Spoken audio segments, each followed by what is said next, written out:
Perkenalkan, nama saya Ernaldi Maramis, semester 1 kelas A dengan NIM 2070-2029. Pada saat ini saya akan membahas tentang kesadaran masyarakat sebagai WNI dan perannya dalam penanganan secara pribadi atau keluarga untuk COVID-19. Satgas Penanganan COVID-19 kembali mengedukasi masyarakat tentang upaya yang dilakukan pemerintah dalam memerangi pandemi COVID-19. Juru bicara Satgas Penanganan COVID-19, Prof. Wiku Adhisa Smito, memberi pemahaman sejumlah istilah medis hingga upaya pemerintah menekan penularan COVID-19 di Indonesia. Menurutnya, banyak masyarakat yang mempertanyakannya dan membutuhkan informasi resmi yang dikeluarkan pemerintah. Masyarakat perlu mengetahui beberapa istilah terkait vaksinasi agar tidak menimbulkan kesalahpahaman informasi. Ujarnya dalam keterangan pers yang disampaikan melalui kanal YouTube Sekretaris Presiden Kamis 15/10/2020. Pertama, istilah vaksin bahwa vaksin adalah produk atau zat yang dimasukkan ke dalam tubuh manusia yang akan menstimulasi sistem kekebalan tubuh manusia imunitas dan akan melindungi manusia dari penyakit yang sedang mewabah, dalam hal ini pandemi COVID-19.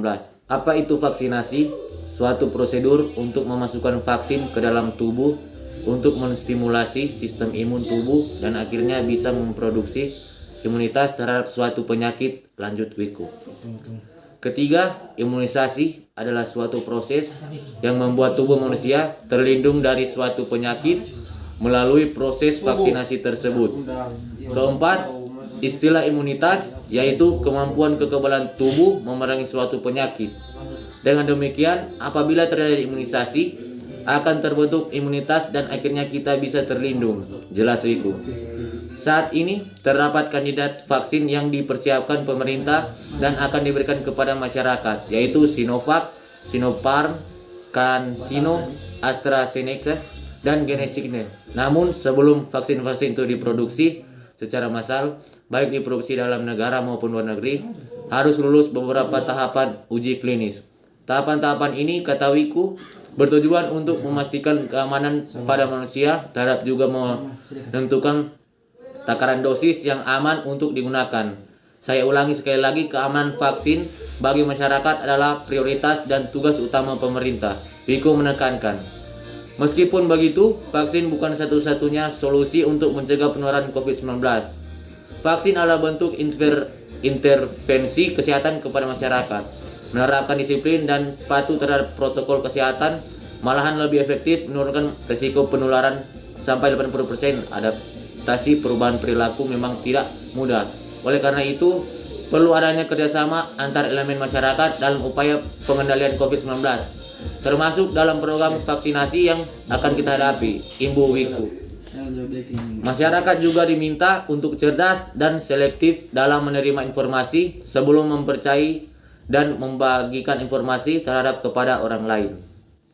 Jadi, kami mohon agar masyarakat betul-betul memahami kondisi pandemi COVID-19 sambil mengubah perilaku, memastikan kita bisa bertahan dan menunggu program vaksinasi sehingga kita bisa terlindung dengan berbagai cara, pesan Wiku.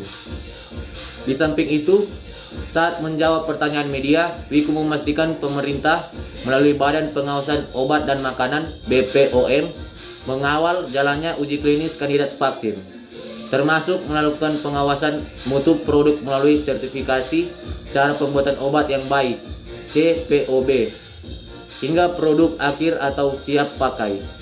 Dan harapannya nanti bisa diterbitkan izin edar obat oleh BPOM. Sejauh ini belum ada laporan terkait efek samping serius dan relawan yang mengikuti uji coba klinis, katanya. Sedangkan untuk peta jalan atau roadmap vaksin akan menjadi langkah yang konkret dalam menjalankan program vaksinasi dan dilakukan berdasarkan tingkat risiko yang ada di masyarakat. Juga untuk rincian dan alokasi bagi prioritas vaksinasi dalam tahapan finalisasi. Pemerintah katanya akan mengedepankan asas keadilan. Masyarakat diminta bersabar dan memantau informasi resmi dari pemerintah. Seluruh alokasi prioritas mempertimbangkan kriteria dan prioritas penerima serta wilayah yang mengacau pornya akan mengedepankan asas keadilan masyarakat, diminta bersabar dan memantau informasi resmi dari pemerintah. Seluruh alokasi prioritas mempertimbangkan kriteria dan prioritas penerima serta wilayah yang mengacu Perpres nomor 99 tahun 2020, jelas Wiku. Demikian pembahasan tentang kesadaran masyarakat sebagai WNI dan perannya dalam penanganan secara pribadi atau keluarga untuk COVID-19. Terima kasih.